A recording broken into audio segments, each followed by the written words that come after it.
Plainsview, Arkansas, 1995.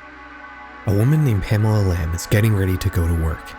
Her husband David is staying home that day, and he tells her he's planning to get some stuff done around the house, namely, mowing the lawn. Later that day, as Pamela's returning home, she's greeted with an odd sight. A half-mowed lawn, and a still running mower sitting in the middle of it, without anybody present to operate the machine. She gets out of her car and shuts it off. Maybe her husband went to the backyard and he just forgot to turn off the mower, but he's not there.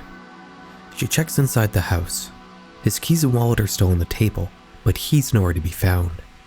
The more she looks, the more the realization sets in that her husband had simply vanished, as if he was plucked out of reality in the middle of a menial household chore. She'd then call the police and a missing persons report would be filed, but it wouldn't matter, because David Lamb would never be seen again. People go missing all the time.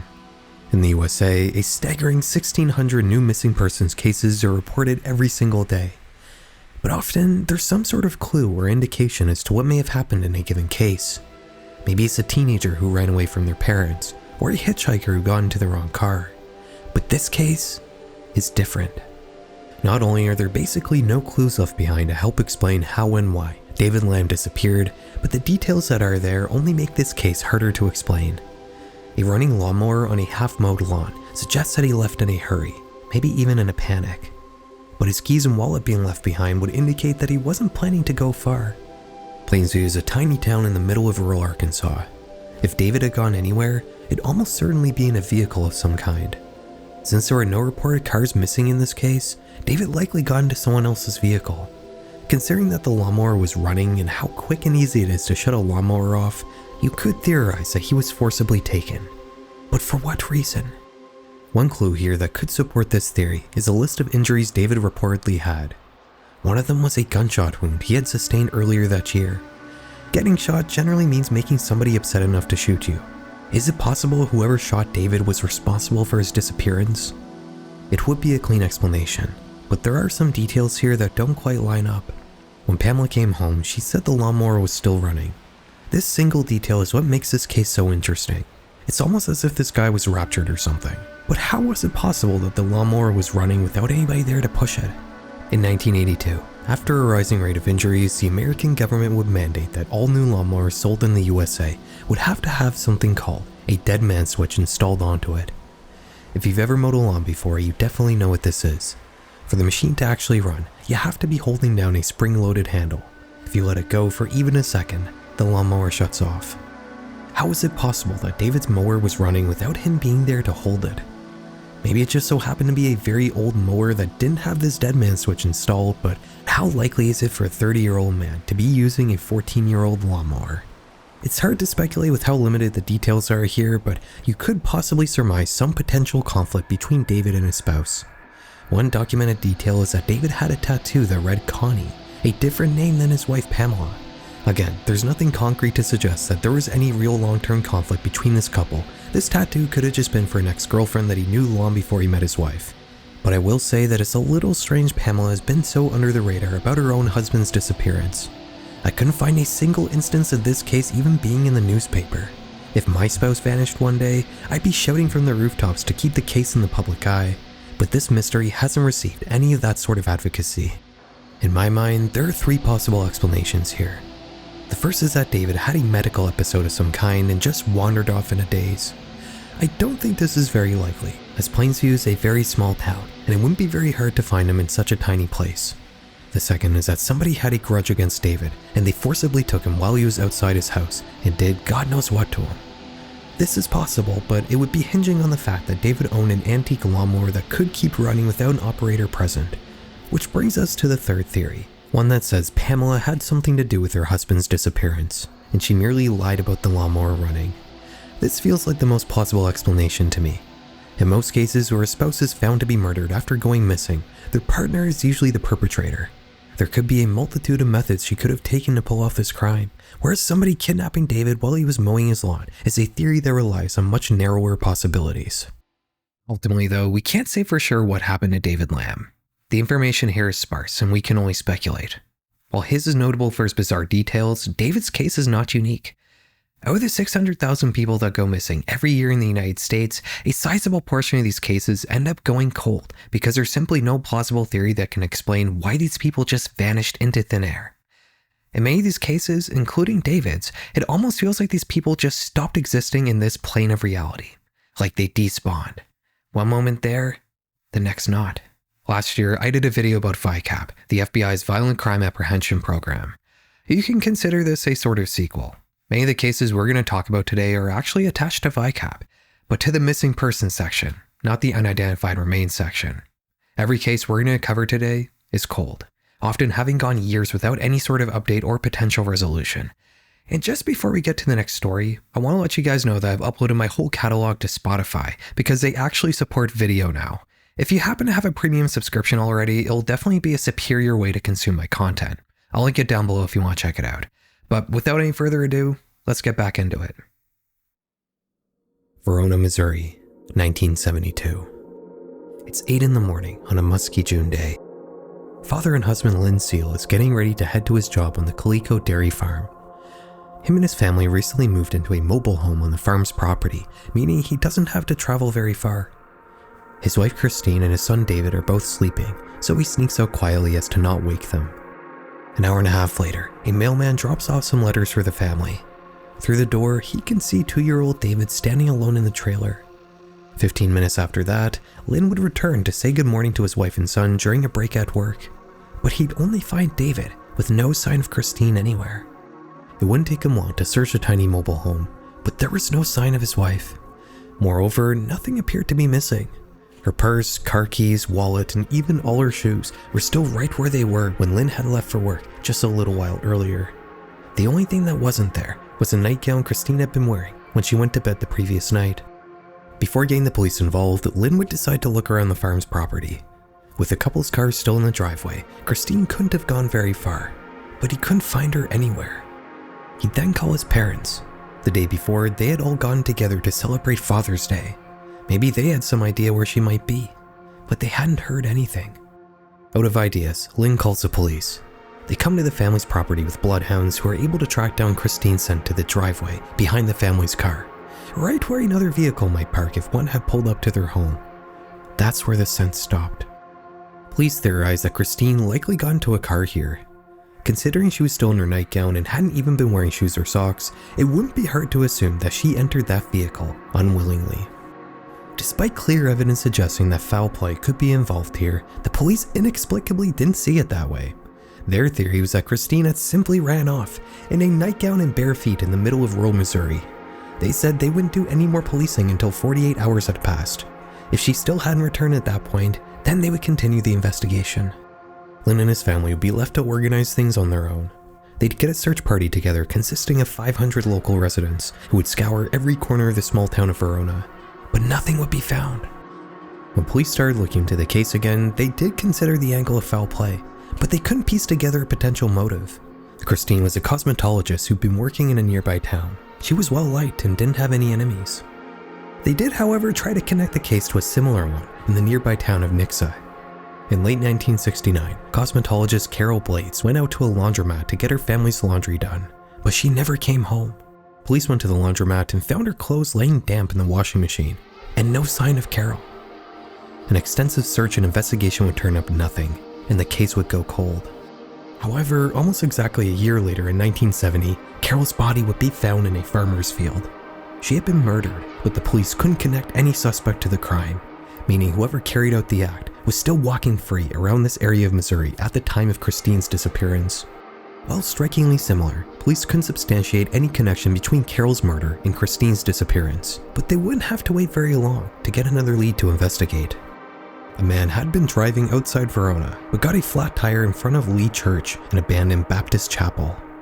While fixing his car, he heard an enormous bang come from inside the church. He walked up to investigate, and upon opening the door, he allegedly saw a naked woman running out the back exit of the chapel and into the woods.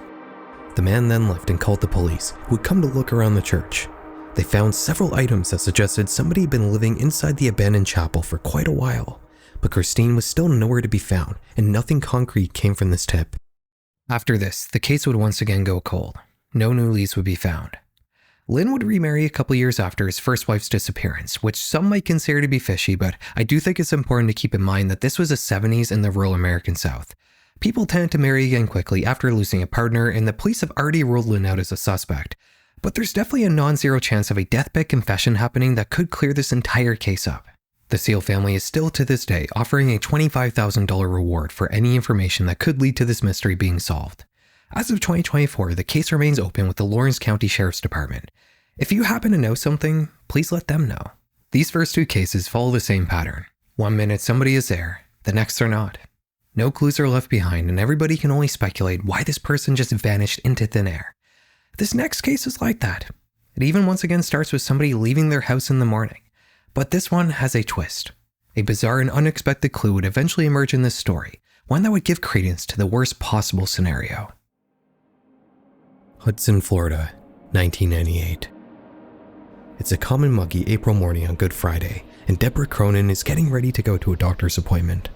Before she leaves, she says goodbye to her sister Diane, who's been staying with her for the last couple months, as she's unfortunately been going through a pretty tough time with her mental health. Around a decade earlier, she was diagnosed as a manic depressive, now known as bipolar disorder, which would be followed by a nasty divorce. If that wasn't bad enough, Child Protective Services would then start a case against Diane, alleging that she had been mistreating her 3 children. The state accused her of Munchausen by proxy, stating that she had been seeking excessive and unnecessary medical treatment for her children. She would be acquitted of the charges, but just the case alone was enough for her ex-husband Frederick to win full custody of their children when the divorce was finalized in 1991. All of these unfortunate events lining up in a row dealt a massive blow to Diane, as it would to anyone. She began to spiral, turning to substances to deal with the stress of it all. That in turn would cause her mental health to worsen even further, which would lead to her being involuntarily committed to several mental health facilities 32 times over the following 7 years. Her family was of the opinion that she should be staying in these facilities longer term so she could receive deeper professional care. But it was Florida in the 90s and that likely wasn't in the cards. While Diane did have her own place, she opted instead to stay with her sister, who would be able to help take care of her during her rougher episodes. Deborah was more than willing to help, but she was disappointed to learn that Diane hadn't been taking her medication, which was causing her mental health to deteriorate even further. That fateful April morning, Deborah told her sister she was just leaving for a bit and she'd be back soon. But when she returned just a couple hours later, Diane was gone. This was alarming. Diane didn't drive, and she had been previously known to hitchhike to get around. Deborah would anxiously wait at home for her sister to return, but when tomorrow arrived without any sign of her, she finally opted to call the police. An investigation would immediately begin. The police would find a witness who reportedly saw Diane walking along a highway on the outskirts of Hudson the afternoon she vanished. They'd also managed to track down a bartender who reported that he had been serving Diane alcohol that day, but had to cut her off as she began walking around in circles. This was the last time she'd ever be seen, but not the last time she'd ever be heard. 3 days later, Diane's mother would return home to find a new voicemail waiting for her on her answering machine. Nothing could prepare her for what she'd hear on the other end. After hitting play on the tape, a sound of scuffling can be heard, followed by a woman's voice, one that belongs to her daughter.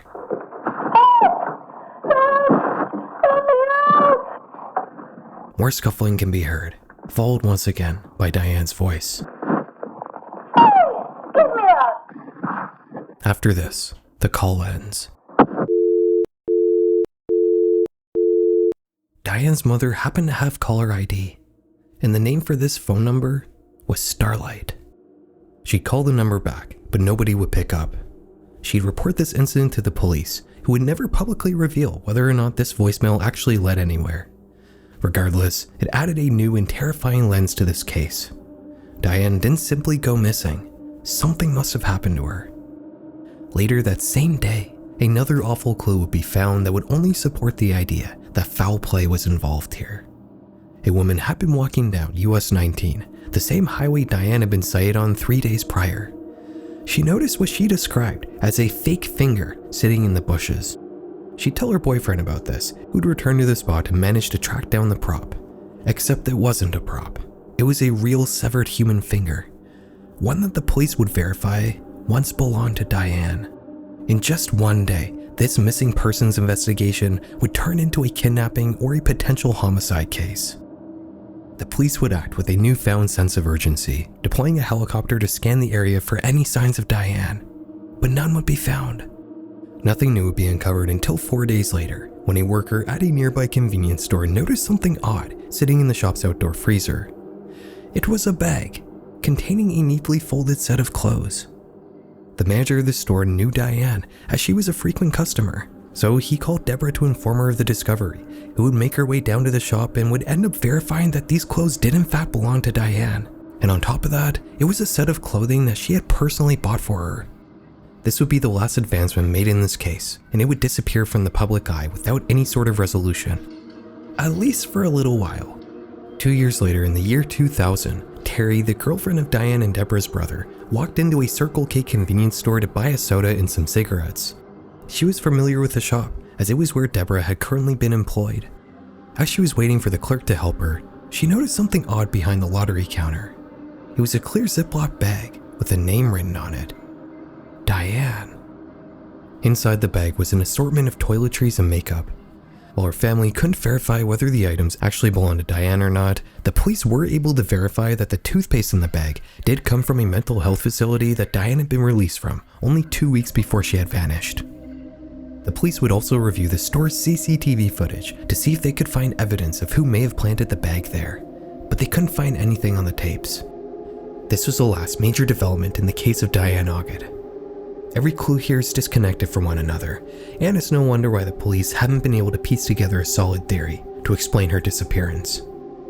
While authorities have never publicly released the identity of the Starlight who left the disturbing voicemail, internet sleuths have theorized that it could have originated from the Starlight Lounge, a strip club which used to exist 20 miles south of where Diane had disappeared, although it's worth mentioning that this is pure speculation. There's been 2 theories floating around as to what may have happened to Diane. The first was that she was kidnapped and held against her will. She may have managed to get access to a phone long enough to call her mother, but ended up getting caught in the middle of the call, which led to that disturbing voicemail.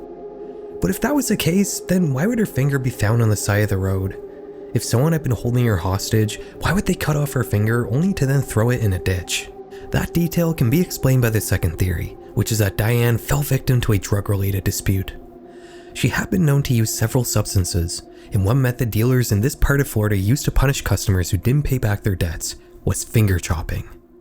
It's possible what started off as a punishment for defaulting on a debt may have escalated into a homicide.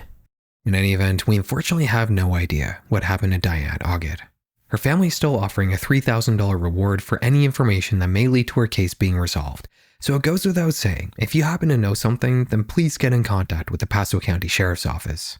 When looking at these more mysterious missing persons cases, one thing you'll quickly notice is a lack of information. When somebody just vanishes inexplicably without leaving behind any clues, their case files often end up being pretty short. So for the last bit of this video, I want to talk about some shorter cases that don't really warrant their own section, but are still worth talking about. Las Vegas, Nevada, 1999. 47-year-old Robert Turner is taking a trip to Death Valley to meet up with some friends. Before heading out though, he visits his brother to drop off some tools, telling him he'll be back later on to pick them up for a job he had landed in San Francisco. He would never return to pick up those tools, and he would never be seen again. One notable detail here is that Robert didn't own a car, meaning he was either hitching a ride with a friend or was simply hitchhiking. It was never clarified who Robert was meeting in Death Valley, and to further complicate things, his brother didn't actually report him missing until he had already been gone for 9 months, making it pretty hard for the police to figure out what may have happened. No leads or further information have ever come about. Colfax, California, 1993. A landlord is stopping in to check on his elderly tenant, 81-year-old Elmer Booth. He hasn't paid his rent for the last couple months, and he's not picking up the phone either. He knocks on the door, but nobody comes to open it. He decides to just go in anyways, and when he does, there's no sign of Elmer anywhere. He calls the police and a missing persons case is filed, but the police were unable to figure out any idea as to where Elmer may have gone, which led to his case very quickly going cold. Not much was known about Elmer, who had no living family at the time. He had been known to go on daily walks around the small mining town of Colfax. It's possible that he might have vanished on one of these outings. His case remains unresolved to this day. Cookeville, Tennessee, 2004. 22-year-old basketball star John Thrasher drops out of college, much to his parents' dismay. He's recently fallen in with a bad crowd, picking up a drug habit along the way. The accounts of what happened vary. Some agencies say that John was picked up by an unknown person from his parents' house on August 15th.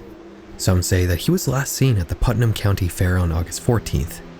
Others say he left home carrying a backpack on the 13th. In any event, John would completely vanish in the middle of August, and his parents would formally report him missing on the 16th. Investigators wouldn't find any concrete evidence to explain where he may have gone, and as the years rolled by, the search would slowly shift from looking for a live person to looking for a body, with the police searching nearby sinkholes and lakes. Nothing would be found though, and the case would go cold for the next 6 years. However, in 2010, a jailhouse tip would come through that would spark new life in the investigation. A female inmate said that she knew what happened to John, stating that he had gone into a fight at a party and was killed in the confrontation, with the perpetrators dumping his body into a nearby sinkhole. This tip would not only fail to pan out, but it would lead to a second tragedy occurring. The police would head to the sinkhole to start preparations for rescue crews to descend into it. However, while standing around the massive hole, the ground would give way, causing Deputy Chad Pritchard to slip and fall into the 160-foot crater. He would instantly die on impact. Rescue crews would make their way to the bottom to recover Chad's body and to search for any evidence of John. There was none, and the police would ultimately discredit the tip they had received. This was the last development in the case of John Thrasher, which remains open and unresolved to this day. Endicott, New York, 2016. This one might have the least information out of any case I've talked about today. 73-year-old Peter Romano, who had previously lived in Pennsylvania, ended up vanishing one day in May 2016. The FBI would release a VICAP alert with his photo, but other than that, there's basically no information about this guy and how he went missing. Even the picture here is just a file photo from the DMV, one that doesn't even have a date attached to it. All we can surmise is that one day, this man simply vanished without a trace, just like everybody we've talked about today. It's scary to think that there are so many people in this world who just inexplicably disappear, as if they glitched out of our reality, and no matter how hard people look, no trace of them can be found. As unsettling as this idea may be, I think it's comforting that these cases still do get talked about. There are several active communities on the internet dedicated to keeping these stories alive, which more often than you think can lead to them being resolved. Guys, thank you so much for watching. If you'd like me to cover more true crime like this in the future, then let me know. I do enjoy making videos like this, so I'd be happy to cover more topics similar to this one. I'll catch you all in the next one. Have a good night.